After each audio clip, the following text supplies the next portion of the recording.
Olá, meus amigos, que Deus abençoe a todos vocês, rica e abundantemente, em nome de nosso Senhor e Salvador Jesus Cristo.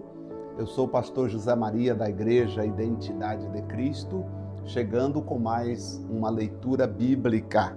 Hoje nós estamos no capítulo 19 do livro de Deuteronômio. Pega a sua Bíblia, que nós vamos aprender um pouco sobre as cidades de refúgio, onde deveriam estar aquelas pessoas que porventura praticassem algum mal involuntariamente contra alguém. Elas deveriam correr para a cidade de refúgio.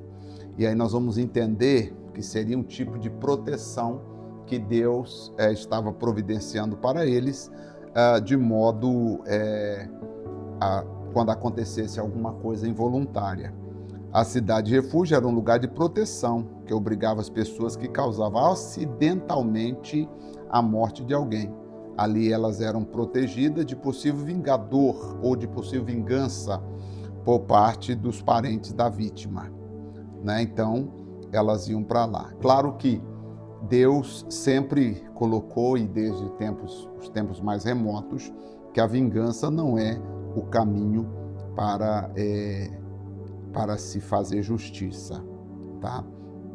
Claro que ali a pessoa ficava aguardando, ficava esperando.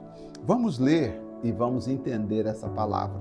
Deixa eu lembrar vocês que amanhã nós estaremos fazendo de volta aqui ao vivo, tá bom? Amanhã eu estarei ao vivo realizando o nosso culto. Será uma bênção e eu espero todos vocês. Por favor, você não vai deixar de participar, tá bom? Amanhã, às 8 horas da noite, horário de Brasília, eu estarei aqui ao vivo, trazendo uma palavra e fazendo culto, exatamente para ajudar a todos vocês, ok? Então, fale para as pessoas que amanhã tem a live com o pastor José Maria. Aqui no YouTube, tá bom? Quando o Senhor teu Deus desarraigar as nações cuja terra te dá o Senhor teu Deus, e tu as possuíres e morares nas suas cidades e nas suas casas, 3 cidades separarás no meio da terra que te dá o Senhor teu Deus para possuíres. Preparar-te-ás o caminho e os termos da tua terra, que te fará possuir o Senhor teu Deus. Dividirás entre 3. Isto será para que todo homicida se acolha ali. Era chamada exatamente a cidade de refúgio, onde aconteceu um acidente, então a pessoa iria para aquele lugar, né? Fugia do flagrante, né? Hoje seria esse o nome. E este é o caso tocante ao homicida que se acolher ali, para que viva aquele que por engano feria o seu próximo, a quem não odiava antes. Aqui está dizendo assim, não é qualquer caso, é aquelas pessoas que feriram alguém acidentalmente, não foi por ódio, não foi por vingança. Como aquele que entrar no seu próximo no bosque para cortar lenha e pondo força na sua mão com machado para cortar a árvore, o ferro soltar do cabo e ferir seu próximo e este morrer. Aquele que se acolherá a uma destas cidades viverá. Para que o vingador de sangue não vá após o homicida, quando se enfurecer o seu coração e alcançar por ser cumprido o seu caminho e lhe tire a vida, porque não é culpado de morte, pois não odiava antes. Então aqui está falando de um mal acidental, né? Não a pessoa que estava cheia de vingança no coração, desejo de fazer o mal ao próximo. Portanto, te dou ordem, dizendo, 3 cidades separarás. E se o Senhor teu Deus dilatar os teus termos, como jurou a teus pais, te der a terra que disse daria a teus pais, quando guardares todos estes mandamentos que hoje te ordeno, para cumpri-los, amando ao Senhor teu Deus e andando nos seus caminhos todos os dias, então acrescentarás outras 3 cidades, além destas 3, para que o sangue inocente não se derrame no meio da terra, que o Senhor teu Deus te dá por herança, e haja sangue sobre ti. Mas, havendo alguém que odeia seu próximo e lhe armar cilada e se levantar contra ele e o ferir mortalmente, de modo que morra, e acolha algumas destas cidades, então os anciãos das suas cidades mandarão buscá-lo e dali o tirarão e o entregarão na mão do vingador de sangue, para que morra. Perceberam que o caso aqui, o cidadão foi lá e praticou um homicídio por vingança. Não adianta ele ir para a cidade de refúgio, porque o sacerdote vai mandar buscá-lo. Nesse caso, a cidade de refúgio seria exatamente para aquelas pessoas que feriram alguém acidentalmente. O teu olho não o perdoará, antes tirará o sangue inocente de Israel para o bem, para que bem te suceda. Tá? Então, já entendemos, né? Como desde sempre o Senhor Deus preservando a vida, cuidando da vida, né? Vamos ler agora o versículo 14. Não mudes o limite do teu próximo, que estabeleceram os antigos na tua herança, que te receberás na terra que te dá o Senhor teu Deus para possuíres. Vamos dizer que o limite do meu muro aqui é X, mas enquanto o meu vizinho está dormindo, eu vou mudar para Y. Não faça isso, porque o Senhor está vendo. Uma só testemunha contra alguém não se levará por qualquer iniquidade ou por qualquer pecado, seja qual for o pecado que cometeu, pela boca de 2 ou 3 testemunhas, tá?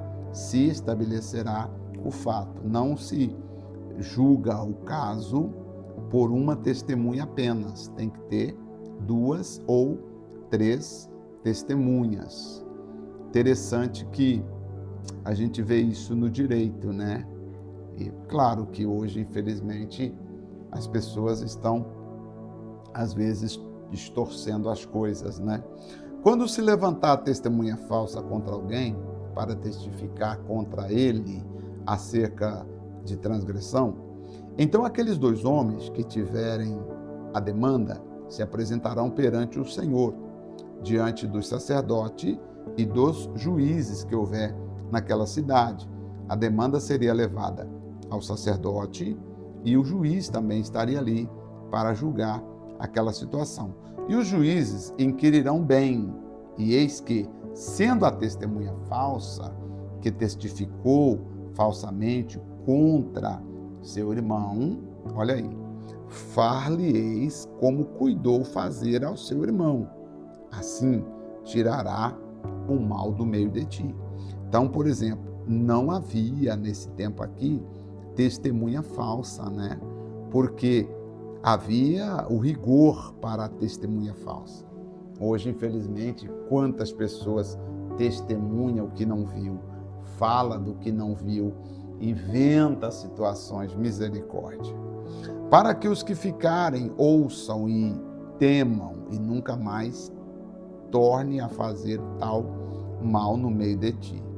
O teu olho não perdoará, vida por vida, olho por olho, dente por dente, mão por mão, pé por pé. Esta será a lei. Olha, se todo mundo entendesse isso aqui e seguisse, que maravilha seria, né? Tipo, a pessoa temesse, respeitasse, né? Eu não vou fazer o mal porque eu sei, eu não vi, eu apenas ouvi dizer, e pelo ouvir dizer eu não vou admitir, não. Eu vou cuidar da minha vida. Hoje tem muita gente cuidando, infelizmente, gente, da vida dos outros, e as dificuldades vêm. Mas nós que estamos aprendendo aqui esse livro de Levíticos, aqui capítulo 19, me ensina muitas coisas. Primeiro, pode acontecer alguma coisa acidentalmente? Pode, né? E aí Deus nos perdoa quando as coisas acontecem acidentalmente. Quando você deseja fazer a coisa, é diferente. Aí tem uma penalidade, aí tem um pago, porque você desejou, porque você quis aquele resultado. Agora, voltando aqui, falando dos limites das testemunhas, também eu vejo aqui a necessidade de sermos verdadeiros naquilo que ouvimos, naquilo que falamos. É importante você não falar mal de uma pessoa porque você não gosta dela. Não vou, não posso. Porque, às vezes, a mesma pessoa, né? Assim, é difícil você julgar pela aparência, você falar. Eu acho que hoje nós vivemos num mundo que, muitas vezes, nós achamos que o erro está nos outros e, muitas vezes, o erro está em nós. Por isso, quem sou eu para julgar os outros? Eu acho que tenho que recolher a minha insignificância e pedir a Deus que me dê perdão, me dê a graça de eu poder conviver com todas as pessoas da melhor maneira possível.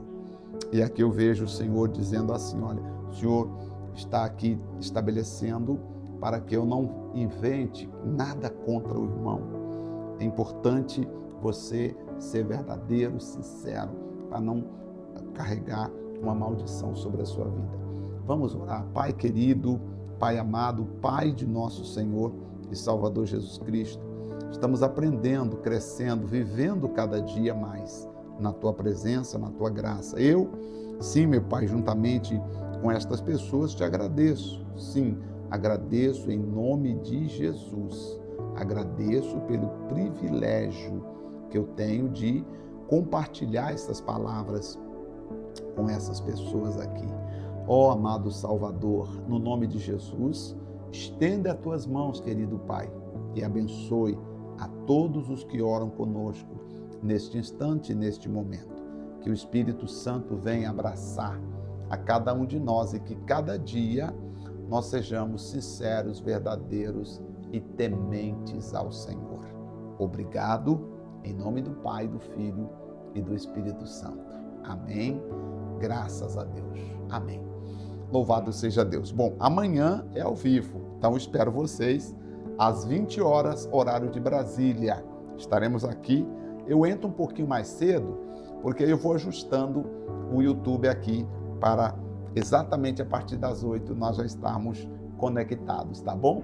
Deus abençoe, forte abraço e até amanhã em nome do Senhor Jesus.